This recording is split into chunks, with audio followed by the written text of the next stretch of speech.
last night with President Erdogan, and I think it was really, I would rate it a 10, maybe a 12. A bit of a small palace, 12. Yeah, no, it's beautiful. Everything is beautiful. And we've had some very good meetings, in particular with Turkey and trade, and now we're meeting with everybody today. As you know, we're going to have a very big meeting with lots of leaders from, I think, every country, right? Every country showed up, They're every all there. NATO country. Yeah.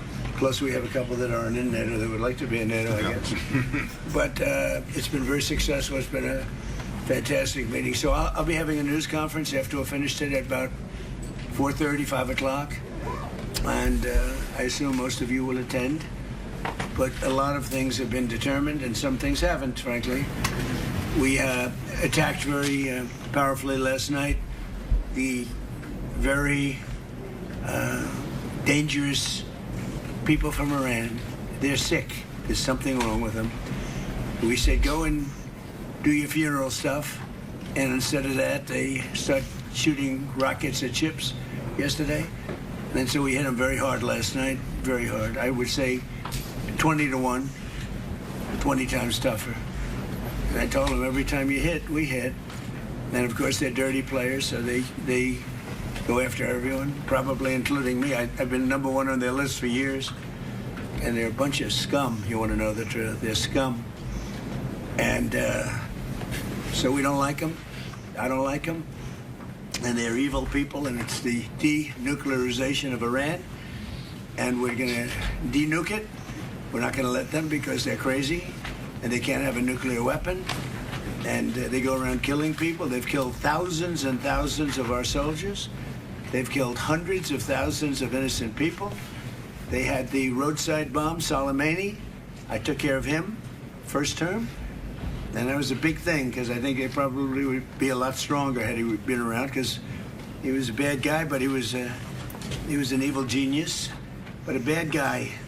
And he was the father of the roadside bomb. The roadside bomb is a bomb that goes on when you're driving your little vehicle around, and it goes on and you have no legs, no arms, and no face. And they've killed thousands and thousands of people. Even the SS Cole was theirs, you know, if you remember that disaster. So I don't like them at all. And frankly, I think we waste a lot of time with them. I think we should just do our business. Can you imagine? They start shooting bombs, actually missiles at ships yesterday. Saudi Arabia, Kuwait, a couple of others. And they don't. I don't think they know what the hell they're doing. But they're bad people, very bad people. I think they're incompetent, by the way. Because if they were competent, they would have made a deal a long time ago. Like, how about 47 years ago? So they've been in trouble for 47 years. And we took out their first set of leaders. We took out their second set of leaders. They want to take out the U.S. leader, me. I'm on every list. I saw things this morning. I'm on every single one of their lists. And so far, I guess I've been a little bit lucky, but that maybe doesn't last very long, because that's the way it goes. But we have great people. But these are evil, sick people, and we have to rid their cancer. They're cancer. And you know what you do? You got to cut out cancer early. And that's the way I feel. And I want to thank Mark. He's been a great Secretary General of NATO. I'm not happy with NATO because of what they did with Greenland. And I'm not happy with NATO because of the fact that they didn't want to help us with the #1 state sponsor of terror. That's Iran. They were unwilling to help us. Now, in all fairness, I didn't speak to Mark about it. I think if I did, it might have been different. But we didn't need help. But I was really testing. I wanted to see whether or not they'd be there. And the answer is they were. I spoke to Germany. I spoke to France. Spoke to UK. Spoke to Italy. I didn't speak to Spain. Spain is a wasted cause. We don't want to do any trade business with Spain anymore, by the way. I'd like you to cut it off. Spain is a terrible partner in NATO. They don't participate. They don't pay. I don't want anything to do with Spain. Cut off all trade with Spain, please, including visits. Okay, we don't want anything to do. Watch them come running back. Oh, they'll come running back. They treat this man terribly, and this man's a good man too, great man. They're lucky they have him. But Spain doesn't agree to anything. and you shouldn't carry them. I mean, you sort of automatically carry because you're protecting an area, so they're there. So they probably figured they have to protect us, right? But we don't have to, and we don't have to trade with them. I don't want to do any more trade with them. All right? Yes, sir. Take it immediately. Don't even talk to them. They're hopeless. Bad people, because, you know, they have everybody else going and paying and working. In Spain, in particular Spain, there are a couple of others, but in particular Spain, they're open about it. They're hostile about it. And let's see how hostile they remain when they call up and they, please, please, we want to trade with you, sir. We want to trade with you, sir. They make so much money with us, and we're going to see that they make a lot less. I want no business with them.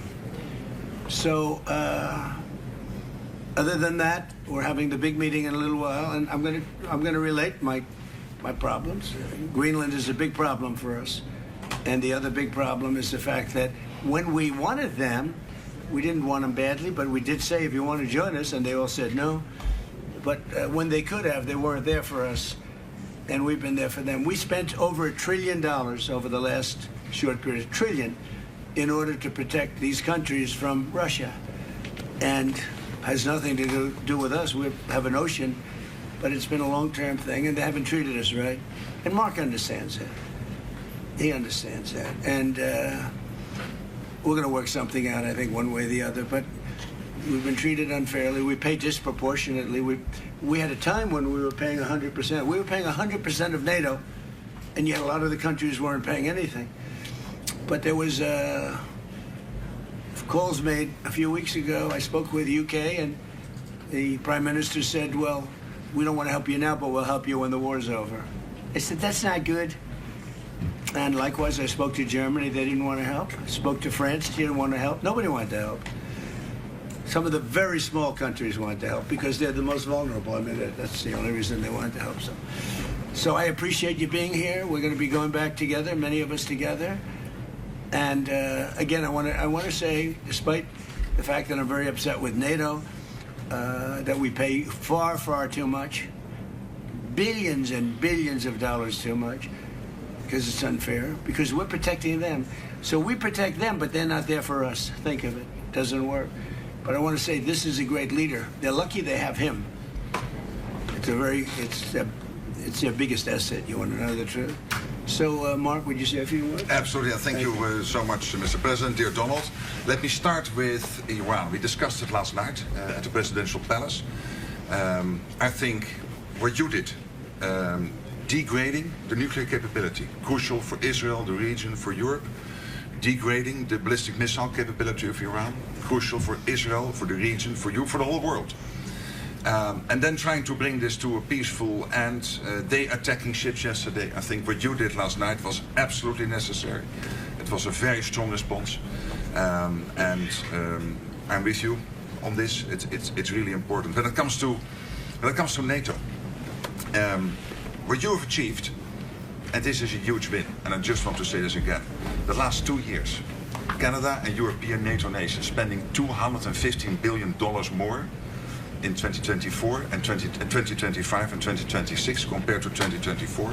This is staggering, $258 billion. In the meantime, almost 200,000 jobs in the US being supported by all the investments by countries in the United States in the defense industrial base, buying from the defense industrial base from the US companies. So here you see you have been able to really get them to step up, to do this. And when it comes to Iran, I know you're disappointed. We discussed it a couple of weeks ago. I would say these are isolated cases. 5,000 planes taking off from European airports in support of Epic Fury. It was Europe as one big platform of power projection for the United States, helping with Epic Fury, including countries you mentioned, Germany from day one, France, and many others. We discussed the Bucharest airport, which was closed for a couple of days for commercial traffic because you needed it for Epic Fury, and they were totally United fine. Kingdom wouldn't let us use the island for 2 weeks, so we had to fly back. No, so I'm saying you're right. There are isolated and cases. Italy was very bad, having to do with their bases, as you know, and a couple of others. So But still, generally, 5,000 is huge. And you mentioned Spain. Even you got Spain to pay 2%. They made a huge step in last year, so there's still issues we have to solve, but hey, also even Spain, I would say they got to the 2%. And I know you have a very strong relationship with the United Kingdom, the King, but also you personally always with Keir Starmer, who is now leaving office. He has now also committed to spend another $20 billion extra, 15 billion pounds on defense. So I would argue without you in this chair, this would not have happened. It is, of course, because of Russia, but also because of you. So grab to win, it's there. You did this. It was The Hague, and now they are implementing it. And on Greenland, you and I made a deal in Davos. I will make sure that that deal is step by step being implemented. That you can deploy, if you want, the Golden Dome on Greenland. You have your trilateral talks. Mark was leading them from your side with the Greenlanders and the Danes when it comes to if they would change their constitutional position in the kingdom, etc. But hey, I mean, just so they understand, Greenland is very important for the United States, but it's not important for Denmark. In fact, when Denmark was overrun by the Nazis in less than one day, Hitler beat them out in one day, took over. They asked us to take care of Greenland. In fact, we took Greenland, and then stupidly we gave it back. We shouldn't have given it back to them because we're the ones that need it. We need it for protection of the world, not just the United States. And it's very important. It doesn't help Denmark, but it helps us. And it's very important for us. And again, they were defeated very quickly. Denmark was beaten in one day, less than one day, by the Nazis, by Hitler. And when this happened, they immediately switched it over to us. We owned it. We had it. We were taking care of it, and then we gave it back, which is, I don't know why. I wouldn't have given the Panama Canal back either, so what do I know? I certainly wouldn't have done that because China's trying to take over the Panama Canal, and that's not going to happen. So, but I just, it's interesting. I'm very unhappy with NATO, and yet this man is a great leader, and he gets it. He gets it maybe better than some of the leaders. But also your allies get it, thanks to you, and that is important. Yeah. I could not do this without you. It's too bad Biden didn't do it, or Obama. Hey, but you are here now. Obama. And you and Trump 45, and Trump 47. In total, more than $1.2 trillion. I call this the Trump trillion. No, it's true. $1.2 trillion extra spent by Canada and the And I'm not only blaming NATO. They got a free ride. And not if anymore. Biden had any brain, which he didn't, he would have said, you got to pay more. And same with Obama. Two bad presidents. But they could have asked, and you would have done that too. It would have been, who knows? But who knows if they would have done it. Happen, and it is a huge... It should have happened years ago, and it couldn't. But Obama didn't do it, and Biden didn't do it, and frankly, Bush didn't do it either. But you did what Eisenhower started trying to do, equalizing the Europeans. He tried, yeah. Eisenhower tried. And all the other presidents, none of them were successful. You're the first one. It's your win. Your win in the Hague. That's why I like him. And you win now. That's why I like him. This is true. Without you, this would not have happened. Really, do you have any questions? Mr. President, is the ceasefire over? Is the ceasefire done? Is the MOU dead? It's a very interesting question. To me, I think it's over. I don't want to deal with them anymore. They're scum. You know what scum is? They're scum. They're sick people. They're led by sick people. And they're vicious, violent people. And if they had a nuclear weapon, they'd use it. As far as I'm concerned, it's over. I'll speak to our negotiators. They want to negotiate. They're good people. Steve Witkoff, Jared Kushner. But they have to come back to me. As far as I'm concerned, it's just a waste of time dealing with them. They're liars. We make a deal. And if I make a deal with him, we have a deal. And he goes out, he talks. We make a deal. Everyone's agreed. No nuclear weapon. We make a deal. They go outside, talk to the press. They say, we never even talked about it. There's something wrong with them. They're cuckoo. As far as I'm concerned, it's over. These talks won't resume after we get through the funeral proceedings. Does this mean that talks with Iran will not resume? I don't care. They can talk, but I think they're wasting their time. They're a bunch of lying guys. I do my whole life. That's all I do is deals. My whole life that's how I became president. I guess that's a deal too, right? But I made a lot of money. I had a lot of great success, tremendous success. Everything I did, I was successful. And I deal with these guys, and I say, this is from a different school. They're liars. They're cheats. They're sick people. They've hurt their people. They killed 54,000 people as of now that were protesting. When people say, how come they haven't taken over? They can't take over because they're dead. They killed them. Nobody's going to take over. They have no guns, and the other side has machine guns. and they're killing them. The press doesn't report it.